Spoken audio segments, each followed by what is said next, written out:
ज्योत्सना जी और उनके पति जीवन की सारी जिम्मेदारियां पूरी कर चुके थे। पैसे की कोई कमी नहीं थी, तो घूमना फिरना भी लगा रहता था। अरे बेटी के घर जाकर तो मजा ही आ गया, लेकिन विदेश से अच्छा तो देश ही लगता है। अब मन को चैन मिला। अरे लेकिन वहां की औरतें देखिए, कितनी फिट, स्मार्ट और चमकती हुई। आदत से तो बाज नहीं आओगे आप। अरे मजाक कर रहा हूँ यार।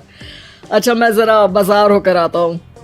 पति बाजार जाता है, जहां उसे एक अजीब सी दुकान दिखाई देती है। अरे ये क्या बात हुई? अंदर आओ 50 के, बाहर निकलो 40 के। हम आपकी 10 साल उम्र कम करते हैं। अरे ऐसा क्या करते हैं भला? जरा अंदर जाकर ही देख लेता हूँ। अंदर एक सुंदर सी लड़की खड़ी होती है। सुंदरी जी, ये क्या दुकान है? जरा जादू हम पर भी तो चला दीजिए। यस सर, आपको हमारी एग्जीक्यूटिव एक डेमो के लिए अंदर ले जाएगी। आप अंदर जाएंगी तो आप खुद ब खुद समझ जाएंगी। पति अंदर जाता है, जहां सेल्स गर्ल मिलकर पति को नकली बाल, नकली दांत, रंग बिरंगी कपड़े के साथ रंगीन चश्मा लगा देती है। देखिए, अब खुद को शीशे पे देखिए और बताइए सर। हाय दयो, ऐसा तो मैं किसी हीरो से कम नहीं लग रहा। दे दो, सारा सामान पैक कर दो। पति खुशी खुशी वहां से निकल जाता है। घर आकर वो सारा सामान छुपा देता है। फिर अगली शाम, सुनो मैं वॉक पर जा रहा हूँ। इस वक्त? अरे नाती पोतों को वीडियो कॉल करके बात तो कर लो। अब हाँ आकर करता हूँ ना, पक्का पक्का। पति बाहर जाकर सारा मेकअप करता है और मार्केट में घूमता है, जहां उसे एक स्मार्ट सी महिला दिखती है। क्या आपको मुझसे कोई काम है? नहीं, आप तो बहुत हैंडसम हैं। थैंक्स। वैसे आप भी कम नहीं है। वैसे क्या उम्र होगी आपकी? लगता कितने का हूँ? 40 के तो पूरे लगते हैं। अब क्या था, 50 साल के पति को कोई 40 का बोल दी तो। वैसे तो कम का हूँ, लेकिन टेंशन के कारण थोड़ा उम्र में बड़ा देखने लगा हूँ। ओह सच्ची? आप 40 के पूरे नहीं हो? अरे छोड़िए ना, चलिए मैं आपको कॉफी पिलाता हूँ। यहाँ की कॉफी काफी शानदार होती है।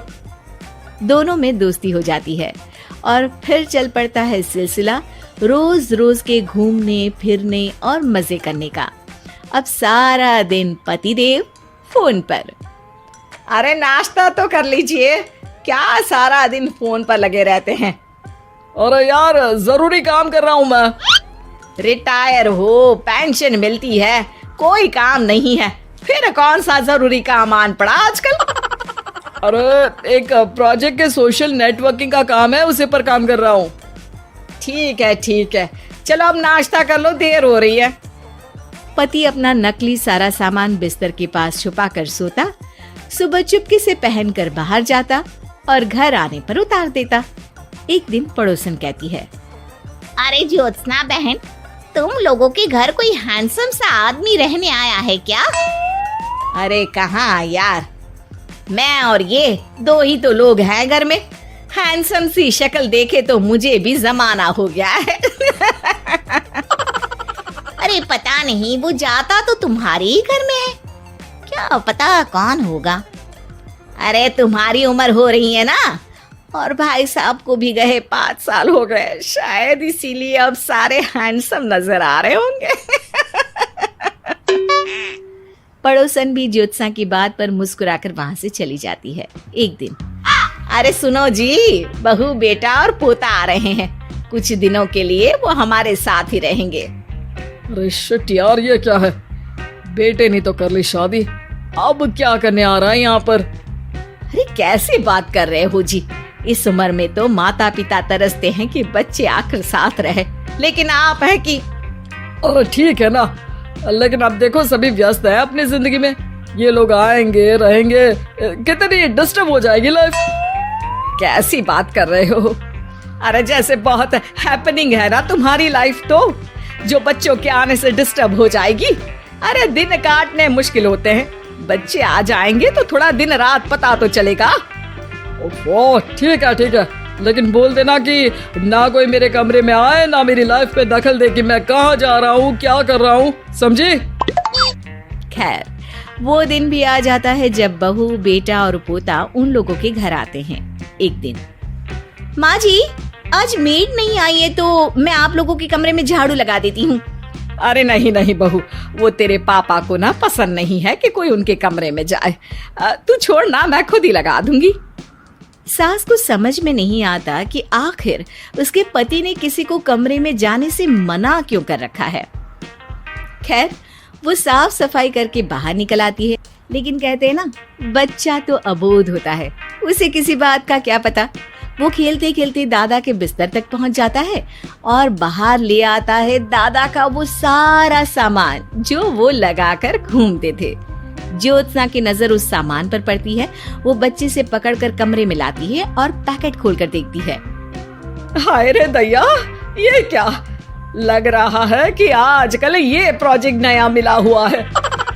बेटे बहू के जाने के बाद ज्योत्सना सोचती है कि वो बात करेगी, लेकिन फिर अरे खुद से बात करूंगी तो मुकर जाएंगे। पता लगाना होगा कि माजरा क्या है। कुछ दिनों बाद, अरे यार, ये बच्चे लोगों के आने से लाइफ ना बड़ी डिस्टर्ब सी रही। मैं कुछ देर के लिए वॉक पर जा रहा हूँ, आराम से आऊंगा 2-4 घंटों के बाद, ठीक है? मैं क्या सोच रही हूँ कि मैं भी आपके साथ चलती हूँ। अरे थोड़ा रिलैक्स मैं भी तो हो जाऊं। हाँ, पड़ोस वाली बुढ़िया के साथ नीचे पार्क में जाकर वॉक करके आ जाओ। अच्छा जी, तुम कार से लॉन्ग ड्राइव के मजे लो और मैं पड़ोस की बुढ़िया के साथ। पति नहीं मानता और अपना पैकेट और कार लेकर निकल जाता है। रास्ते से वो उस महिला मित्र को फोन करता है। हाय ब्यूटीफुल, मैं कुछ दिनों के लिए आउट ऑफ कंट्री था, आज आ गया तो सोचा तुमसे मिल लूं। हाँ, क्यों नहीं, क्लब में आ जाओ। पति क्लब में पहुंचता है, सारा नकली सामान चिपका भी लेता है, लेकिन उसे पता नहीं होता कि ज्योत्सना ने सबका गोंद निकाल दिया है। ओ बेबी, मैंने आपको बहुत मिस किया। मैंने भी। लेकिन वो जैसे ही हंसता है, उसके नकली बाल गिरकर हाथ में आ जाते हैं, जिससे उसका सर गंजा दिखता है। ओ ये क्या! तभी उसका दांत भी हाथ में आ जाता है और ज्योत्सना के पति का सारा बुढ़ापा उसकी दोस्त के सामने आ जाता है। हे भगवान, अंकल जी कौन है आप? कैसी बात कर रही हो अंकल, मैं तो तुम्हारा दोस्त हूँ। अरे पर हो तो अंकल ही ना। नकली दांत, नकली बाल और क्या क्या नकली है। पति को गुस्सा आ जाता है। वो महिला के बाल पकड़कर खींचता है, जिसके बाद उसका बाल भी उसके हाथ में आ जाता है और महिला के सारे पके बाल सामने आ जाते हैं। ओह, तो तुम भी उसी दुकान से हो? जाओ 50 की निकलो 40 के। हाँ, बढ़िया आई मुझे अंकल कहने वाली। लेकिन ये समझ में नहीं आ रहा कि मेरे बाल और दांत बाहर कैसे आ गए। तभी वहाँ ज्योत्सना आ जाती है। जी, मेरी वजह से। चलिए इन आंटी जी को नमस्ते कहिए, फिर घर चलते हैं और वहां मैं बनाऊंगी आपको 40 का।